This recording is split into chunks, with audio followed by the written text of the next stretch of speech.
You've been texting, calling, showing up at their favorite places, sharing the perfect version of yourself, trying to prove you've changed. You've analyzed every conversation, sent the perfect message, and convinced yourself that if you do just the right thing, say the right words, they'll come back. If you're exhausted from trying to win back your ex and nothing you do seems to work, this video might save you years of heartache.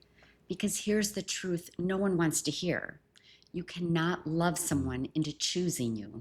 Today, we're going to help you understand why trying to win them back is actually keeping you stuck.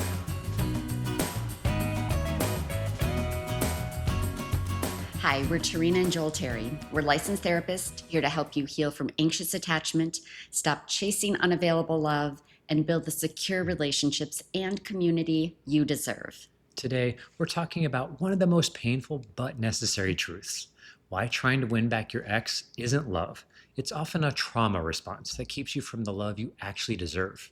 Before we dive in, I want to share why we're making this video. We've been getting comments like this one. The phrase win him back is particularly heartbreaking because it reveals a fundamental misunderstanding about how love actually works. If you're currently trying to win someone back, I need you to hear this with compassion for yourself. Your effort, your love, your dedication, none of it is wrong. But the strategy itself is based on a false premise that is keeping you in pain. So let's start with the hardest truth. Love is not something you win, earn, or convince someone to feel. Love is either freely given or it isn't love at all. When we talk about winning someone back, we're operating from a transactional view of love. The idea that if you do enough, give enough, or become perfect enough, you can purchase someone's affection.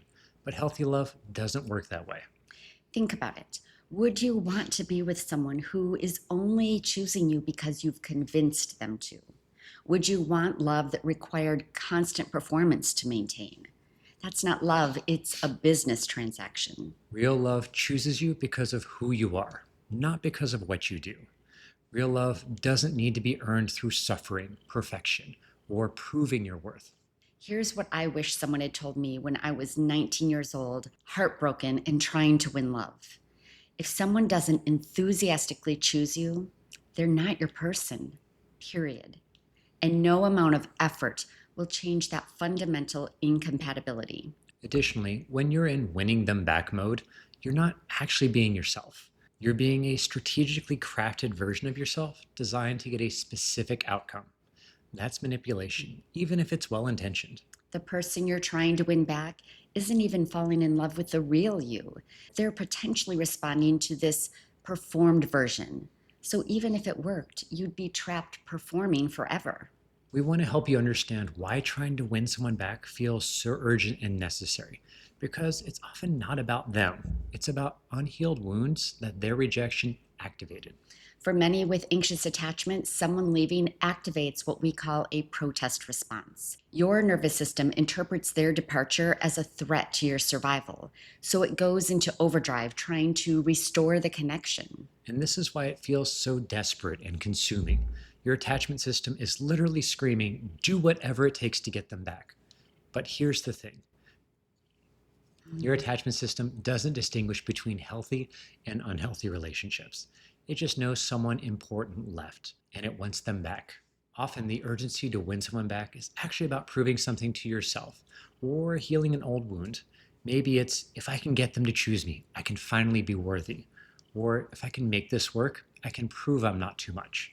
For me, when someone would pull away, I would go into overdrive trying to win them back because their rejection activated my core wound of abandonment. I thought if I could just be perfect enough, they'd stay. But I wasn't actually fighting for the relationship. I was fighting against my deepest fear of not being enough. And the chase itself becomes addictive because it gives you a sense of agency and hope. As long as you're trying, you don't have to face the finality of the loss or the possibility that this person simply isn't right for you. But here's what's really happening. While you're exhausting yourself trying to win them back, you're avoiding the grief work that would actually help you heal and move forward. So let's reframe this. Rather than thinking you're losing the love of your life, what if what you're actually losing is a fantasy? an addiction or a familiar pattern, not healthy love. If someone was willing to walk away from you, especially after a significant relationship, they were already emotionally checked out. You're not trying to win back someone who loves you. You're trying to win back someone who has already decided you're not what they want. And we know this is painful to hear, but it's also liberating. You're not losing your soulmate. You're losing someone who wasn't capable of recognizing your value. And that is their loss, not yours. Often, what people are really grieving isn't the actual relationship, but the potential of what it could have been, or the version of themselves that felt worthy when this person was present. One of my clients realized she wasn't missing her ex. She was missing feeling like someone's first choice. She wasn't trying to win him back. She was trying to win back the feeling of being chosen. But here's the thing, you can't get that feeling from someone who doesn't want to give it to you. And if you're struggling to identify what you actually need in a relationship versus what you're chasing, we've created a must haves and deal breakers guide that will help you get clear on what's worth fighting for versus what you need to release. Sometimes the hardest truth is that the relationship ending is information. It's telling you that this person, for whatever reason, cannot or will not meet your needs. Fighting that information keeps you stuck in denial. Let's talk about what trying to win someone back is actually costing you, because the price is higher than you might realize. First, it's costing you your dignity and self respect. Every time you chase someone who's pulling away, you're teaching both of you that your needs and feelings are less important than maintaining their presence. It's costing you your authentic self. When you're in winning them back mode, you're not being real, you're being strategic. You're editing yourself, performing, and trying to be who you think they want you to be instead of who you actually are. It's costing you time and energy that could be spent healing, growing, and building a life that attracts people who actually want to be there. It's costing you the opportunity to find someone who chooses you enthusiastically. While you're focused on someone who left, you're not available for someone who will stay. It's also reinforcing unhealthy patterns in your nervous system. Every time you chase someone who's pulling away, you're teaching your attachment system that love requires pursuit, convincing, and proving yourself. What's the hardest part about letting go for you? Is it the fear that you'll never find love again? Or the fear that giving up means admitting failure? Let us know in the comments. Your honesty helps this whole community heal together. Finally, and most importantly, it's costing you the chance to learn one of life's most important lessons. You are worthy of love that doesn't require you to beg for it. So, how do you stop? How do you break the cycle when every fiber of your being is screaming to try harder? First, you have to get honest about what you're really chasing. Are you chasing them, or are you chasing the feeling of being chosen?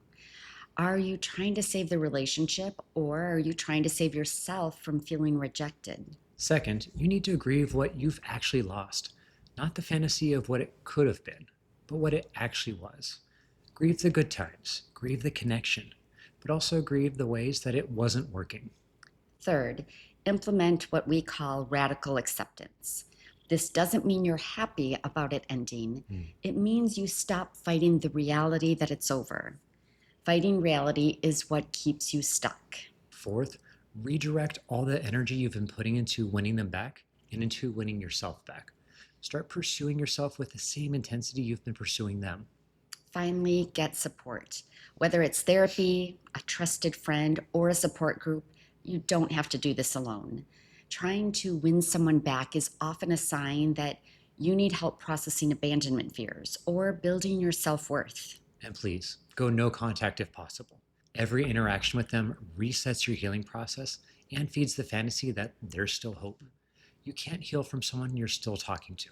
If this is resonating with you, please give this video a like and share it with someone who you know is stuck in this exhausting cycle. It could be the permission that they need to choose themselves.